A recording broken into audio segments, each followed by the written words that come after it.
नमस्कार दोस्तों, राधे राधे, सबको प्रणाम, सबको नमस्कार और एक बार आपका फिर से जो है इस शॉर्ट क्लासेस के अंदर हार्दिक स्वागत है।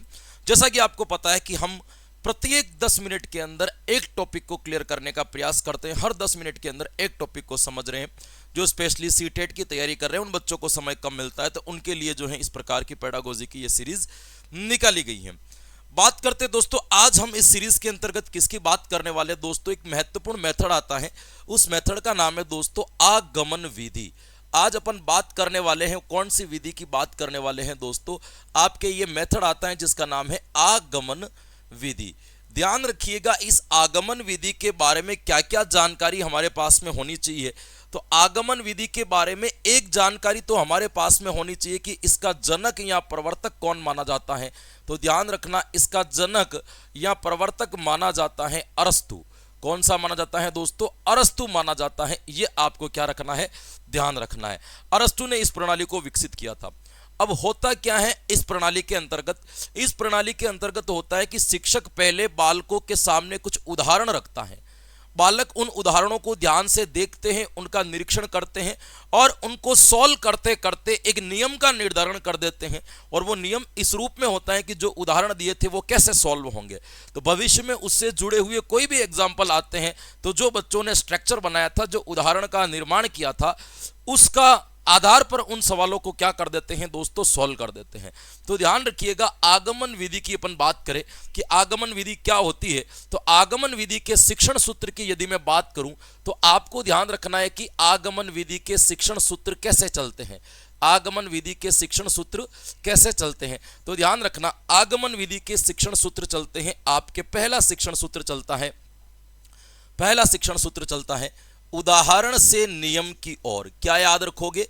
उदाहरण से नियम की ओर। पहले बालक को उदाहरण दिए जाते हैं, उसके बाद में जो है बालक क्या करेगा, नियम की ओर जाएगा।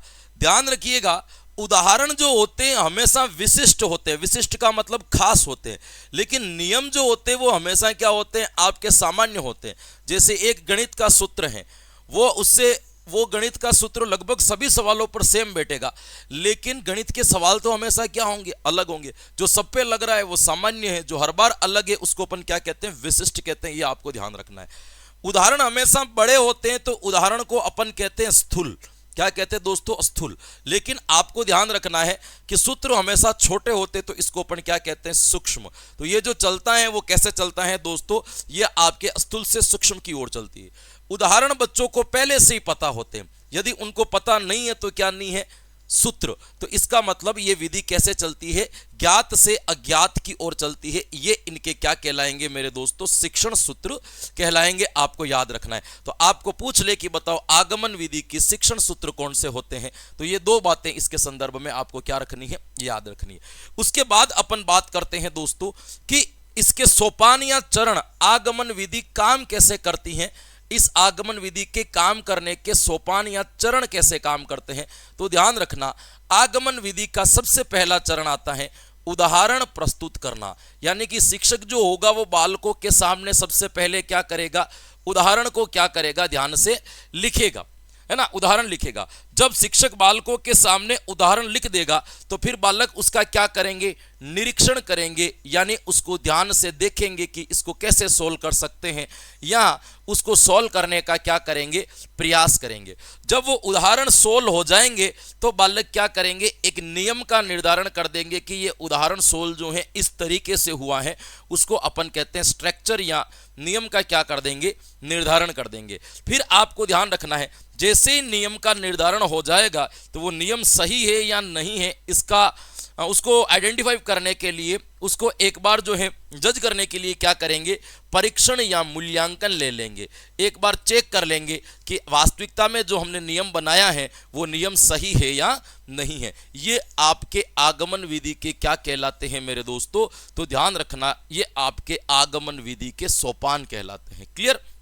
तो दो चीजें मैंने आपको बता दी, एक सोपान बता दिया और एक इनके क्या बता दिया, आपके शिक्षण सूत्र।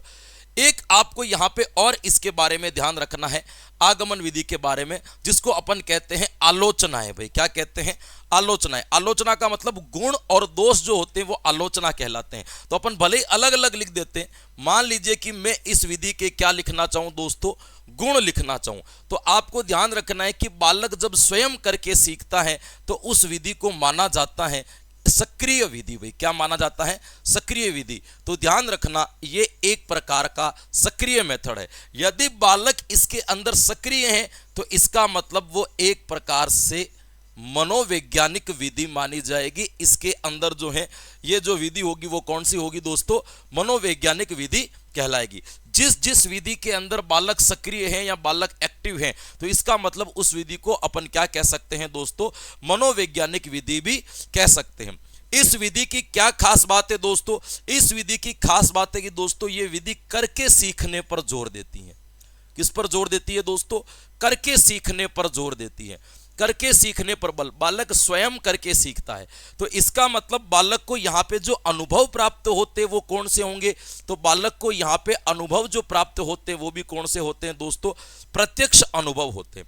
और जब बालक स्वयं करके सीख रहा है, उसको एक्सपीरियंस ही अपने आप मिल रहा है, तो हम ये समझ सकते हैं कि ऐसी कंडीशन के अंतर्गत बालक का जो ज्ञान होगा वो परमानेंट ज्यादा रहेगा, अस्थायीकरण की गुंजाइश बढ़ जाती है। तो अपन ये कह सकते हैं कि इसके अंदर बालक का ज्ञान जो है वो क्या रहता है दोस्तों? अस्थायी अधिक रहता है। सीखा गया ज्ञान दिमाग के अंदर क्या रहेगा? अधिक रहेगा। बालक यदि उदाहरणों को स्वयं सोल्व कर रहे हैं तो बालक के अंदर तर्क चिंतन जैसी शक्तियों का भी क्या होता है मेरे दोस्तों? विकास होता है। तो अपन कह सकते हैं इस विधि के द्वारा बालकों में तर्क चिंतन शक्तियों का क्या होता है दोस्तों? तर्क चिंतन शक्तियों का विकास होता है। ये भी अपन कह सकते हैं शक्तियों का विकास होता है। ये इनके क्या कहलाएंगे मेरे दोस्तों? ये इसके कहलाएंगे आपके महत्वपूर्ण गुण जो आपको क्या रखने हैं दोस्तों? ध्यान रखनी है दोस्तों, ये आपको ध्यान रखना है। उसके बाद में अपन बात करें दोस्तों इस विधि के बारे में, फिर आपको ध्यान रखना है इसके कुछ दोष। क्या याद रखना है? इसके कुछ दोष कि इस विधि के डिसएडवांटेज क्या क्या हैं। तो ध्यान रखना इस विधि के डिसएडवांटेज की यदि बात करें तो पहला डिसएडवांटेज इसका यह माना जाएगा कि इसके अंदर समय जो लगता है वो क्या लगता है दोस्तों? अधिक लगता है। समय क्या लगेगा? अधिक लगेगा। समय अधिक लगेगा तो क्या होगा? आपका पाठ्यक्रम कभी भी पाठ्यक्रम समय पर क्या नहीं हो पाएगा? पूर्ण नहीं हो पाएगा। पाठ्यक्रम समय पर क्या नहीं हो पाता है दोस्तों? समय पर पूर्ण नहीं हो पाएगा। यह भी आप इसके बारे में ध्यान रख सकते हो। एक इंपॉर्टेंट इसमें ध्यान रखना है दोस्तों, वो क्या ध्यान रखना है दोस्तों कि इस विधि को जो है आपके इस विधि की यदि मैं बात करूं तो इस विधि को आपके अपूर्ण विधि के नाम से जाना जाता है। क्यों जाना जाता है मैं भी आपको बता देता हूं। क्योंकि अपूर्ण विधि इसलिए कहते हैं क्योंकि इस विधि के अंतर्गत क्या होता है कि जैसे ही बालक निरीक्षण करके नियम बना देता है तो नियम का क्या करता है? परीक्षण। परीक्षण में वापस क्या लेता है? उदाहरण। यानी कि अब बालक नियम से परीक्षण की ओर चल रहा है, मतलब नियम से उदाहरण की ओर चल रहा है। तो इसके अंदर निगमन विधि का क्या हो गया है मेरे दोस्तों? समावेश हो गया है, इसलिए इसको अपूर्ण विधि कहते हैं। इसके बाद में कुछ संक्षिप्त जानकारियां इसके बारे में आपको और पता होनी चाहिए जो मैं आपको बता देता हूं। एक तो ध्यान रखना आगमन विधि की सहायक विधियां कितनी होती है? तो आगमन विधि की सहायक विधियां मानी जाती है दोस्तों 2-3। एक तो मानी जाती है आपके भाषा संसर्ग विधि। ये क्या होती है? अलग वीडियो में पढ़ेंगे अपन। भाषा संसर्ग विधि। एक मानी जाती है आपके समवाय विधि। क्या है दोस्तों? समवाय विधि। और एक मानी जाती है बेसिक शिक्षा प्रणाली या वर्धा शिक्षा प्रणाली जो महात्मा गांधी ने दी थी। ये इसकी क्या मानी जाती है दोस्तों? सहायक विधियां मानी जाती है। और एक इसके बारे में इंपॉर्टेंट चीज और याद रख लेना दोस्तों, यह व्याकरण की श्रेष्ठ विधि मानी जाती है। व्याकरण शिक्षण की क्या मानी जाती है? व्याकरण शिक्षण की श्रेष्ठ विधि मानी जाती है। ये आपके आगमन विधि कंप्लीट श्रेष्ठ विधि मानी जाती है। ये बेसिक जानकारियां आपको इसके संदर्भ में क्या रखनी है दोस्तों? याद रखनी है। इसीलिए आपके 10 मिनट के अंदर एक क्लास का चैप्टर जो है दोस्तों क्या हो जाता है? कंप्लीट। क्लास अच्छी लगी हो तो अपनी तैयारी कर रहे हैं दोस्तों के पास में भेजें ताकि कम समय में वो रिवीजन कर सकें। फिर मिलेंगे कुछ नए कंटेंट के साथ में, तब तक के लिए थैंक यू सो मच। मुझे दीजिए आज्ञा। राधे राधे एंड जय हिंद।